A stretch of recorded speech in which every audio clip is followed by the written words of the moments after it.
आपसे बात करने लगे और आपको एक लूजर से हीरो बना दे। कुछ ऐसा ही होता है मारिया के साथ। तो कहानी की शुरुआत में हम एक प्रेग्नेंट लेडी के पेट की सोनोग्राफी की लाइव रिकॉर्डिंग देखते हैं, जिसके अंदर हम 2 बच्चों को देखते हैं, लेकिन उन्हें देखकर ऐसा लग रहा था कि जैसे एक बच्चा दूसरे को टेक ओवर करने की कोशिश कर रहा हो। ये काफी ज्यादा डरावना था। यहाँ से सीन शिफ्ट होता है और हम मारिया बरिनान नाम की एक 17 साल की हाई स्कूल की लड़की को देखते हैं, जो बहुत ही इंट्रोवर्ट थी। मारिया ज्यादा लोगों से बातचीत नहीं करती थी। वो अपने घर पर भी अपने इमोशंस को छुपा कर रखती थी, क्योंकि उसकी कोई भी बात नहीं सुनता था, और इस वजह से वो अच्छे से खाना भी नहीं खाती थी, जिससे उसका वेट भी काफी कम हो गया था। मारिया के फादर का नाम डैन था, जो कि प्रोफेशनली एक प्लास्टिक सर्जन थे और उनको सभी चीजें परफेक्ट पसंद थी। इस वजह से वो मारिया से काफी सख्ती से पेश आते थे। मारिया की मदर का नाम था एमी, जो डिप्रेशन की शिकार थी और अक्सर उसको बुरे बुरे सपने आते थे। मारिया के डैड का एक औरत के साथ अफेयर चल रहा था और एमी अपने हस्बैंड के अफेयर के बारे में सब जानती थी, लेकिन एमी अपने हस्बैंड से ऐसे ट्रीट करती थी जैसे उसे कुछ पता न हो।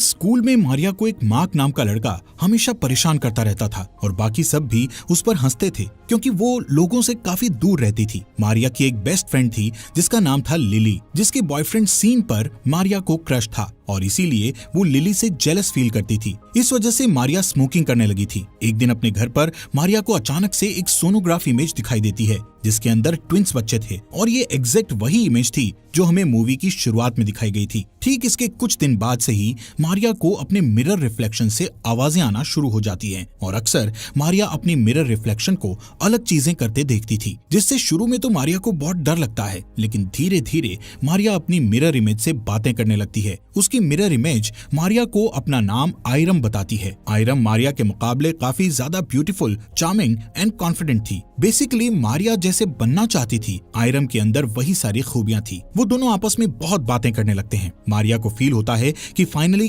कोई तो उसे मिला जो उसकी बातें और फीलिंग्स को समझता है। यहाँ से सीन शिफ्ट होता है और हम देखते हैं कि मारिया को प्रॉम नाइट में जाने के लिए उसके पेरेंट्स फोर्स कर रहे थे, लेकिन मारिया श्योर नहीं थी कि वो किसके साथ प्रॉम नाइट पर जाएगी। प्रॉम नाइट में आइस स्केटिंग डांस करना था और मारिया को आइस स्केटिंग करना बिल्कुल भी नहीं आता था, बट उसकी फ्रेंड लिली उससे कहती है कि मैं तुम्हें स्केटिंग सिखाऊंगी। जब लिली उसको आइस स्केटिंग सिखा रही होती है, तभी मारिया आइस स्केटिंग करते टाइम नीचे गिर जाती है और लिली उसको उठाने के लिए उसकी हेल्प नहीं करती और उससे कहती है कि मैं जानती हूँ कि तुम मेरे बॉयफ्रेंड को लाइक करती हो, इसलिए तुम्हारे लिए अच्छा यही होगा कि तुम सीन से दूर रहो। वहीं दूसरी तरफ हम सीन को देखते हैं, जो कि एक अच्छा लड़का था, क्योंकि वो हमेशा ही मारिया की हेल्प करता था, और ये देखकर लिली काफी जेलस फील करती थी। एक रात मारिया अपने फादर के साथ बाहर घूमने जाती है, जहां मार्क उसे इनडायरेक्टली वे में तंग करने लगता है। अब ये देखकर मारिया के फादर उसको ये कहते हुए अपने क्लिनिक पर बुलाते हैं कि वो उसे एक सरप्राइज देना चाहते हैं। मारिया सोचती है कि शायद उसके फादर उसे कार गिफ्ट करने वाले हैं, ताकि उसे बस में ट्रैवल ना करना पड़े। क्लिनिक पर पहुंचकर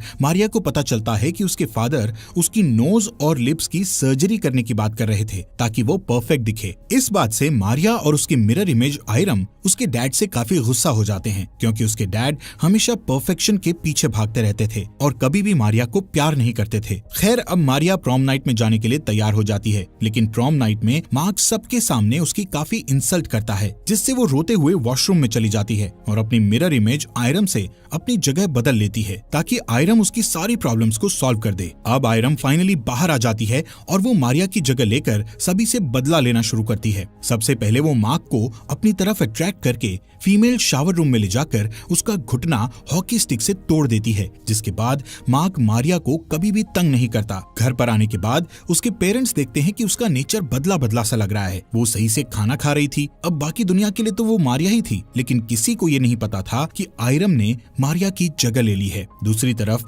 मारिया भी बहुत खुश थी कि अब सभी चीजें सही हो रही हैं, लेकिन यहाँ से सब नॉर्मल नहीं रहने वाला था। आयरम अपने डैड के क्लिनिक पे जाकर वहाँ अपनी मॉम एमी और अपने डैड डैन की गर्लफ्रेंड को कॉल करके एक ही टाइम पर बुलाती है, जिससे उसकी मॉम समझ जाए कि उसके हस्बैंड डैन का अफेयर किसके साथ चल रहा है। घर आकर आयरम अपनी मॉम से बदतमीजी करती है और कहती है कि उनको अपने हस्बैंड के अफेयर के बारे में सब पता होने के बावजूद भी उन्होंने कोई एक्शन क्यों नहीं लिया, जिस पर एमी आयरम को जोरदार थप्पड़ मारती है। लेकिन इसके बाद भी आयरम खुश थी कि उसकी मॉम को उसके डैड की सच्चाई पता चल गई। इसके बाद आयरम आइस स्केटिंग की कुछ दिनों तक काफी ज्यादा प्रैक्टिस करके आइस स्केटिंग सीख जाती है। थोड़े दिन बाद आयरम लिली को उसे दोबारा आइस स्केटिंग सिखाने के लिए कहती है, जिस पर लिली उसे सिखाने के लिए मान जाती है। अब जब वो आइस स्केटिंग करने जाते हैं तो लिली उसकी परफेक्ट आइस स्केटिंग देखकर शॉक्ड हो जाती है। स्केटिंग करते करते आयरम लिली से मारिया का बदला लेने के लिए उसको धक्का देती है, जिससे लिली दूर जाकर नीचे गिर जाती है। उसके सर में गहरी चोट लगने की वजह से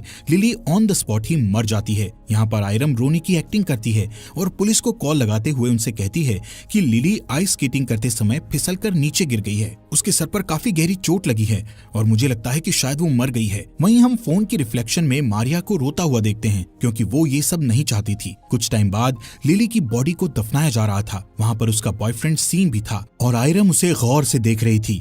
वहीं पुलिस लिली के मरने के बाद उसकी इन्वेस्टिगेशन करती है, जहां पर उसका शक सीधा आयरम पर जाता है, क्योंकि लिली एक बहुत बढ़िया आइस स्केटिंग चैंपियन थी और उसका इस तरह बर्फ से फिसलकर मरना नामुमकिन था। यहाँ से आयरम सीधा सीन के घर जाती है, जहां वो सीन से कहती है कि वो उसको बहुत लाइक करती है। इसके बाद वो दोनों इंटीमेट होने लगते हैं। इससे मारिया का इविल रूप यानी आयरम मारिया की बॉडी का इस्तेमाल करके अपनी इच्छाएं पूरी कर रही थी।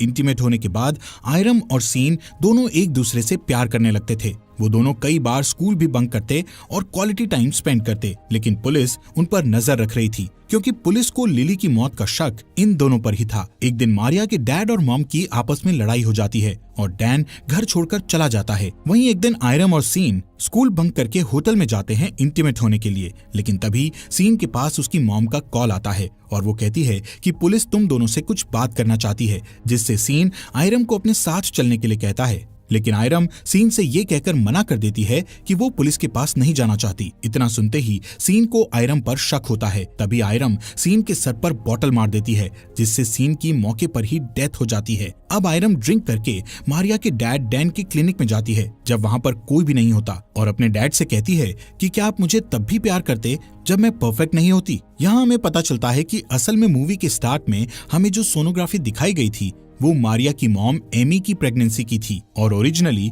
मारिया की एक ट्विन सिस्टर थी, जिसको हम आयरम कह सकते हैं। अब जब वो दोनों पैदा हुई थी तो मारिया तो बिल्कुल नॉर्मल थी, लेकिन आयरम में एबनॉर्मलिटी और फिजिकल डिफॉर्मिटीज थी। अब जैसा कि हम जानते हैं कि डैन को शुरुआत से ही चीजें परफेक्ट पसंद थी, तो इसी वजह से उसने आयरम को जिंदा ही घर के आगे दफना दिया, और ये सब विदाउट एमी की परमिशन के हुआ था, जिस वजह से आयरम की आत्मा मिरर वर्ल्ड में ही फंस गई थी। और जब मारिया बड़ी हुई तो आयरम ने उसकी बॉडी पर टेक ओवर कर लिया। यहाँ पर डैन उसको जवाब देता है कि हाँ, मैं तुम्हें तब भी इतना ही प्यार करता अगर तुम परफेक्ट ना भी होती। डैन का झूठ सुनकर आयरम डैन का गला काट देती है, जिससे डैन उसी समय मर जाता है। अब आयरम बाहर जाते हुए बार बार मारिया का नाम ले रही थी ताकि वो उससे बात करे, लेकिन मारिया अब उसको मिरर रिफ्लेक्शन में नजर नहीं आती थी, जिससे हमें पता चलता है कि आयरम कोई और नहीं बल्कि मारिया की कमियों की ही रिफ्लेक्शन थी, जो कि उसके सबकॉन्शियस माइंड की रिफ्लेक्शन थी। जब उसने वो सोनोग्राफी की इमेज देखी थी तो उस टाइम उसने ये सब सोचा था और उसको पता था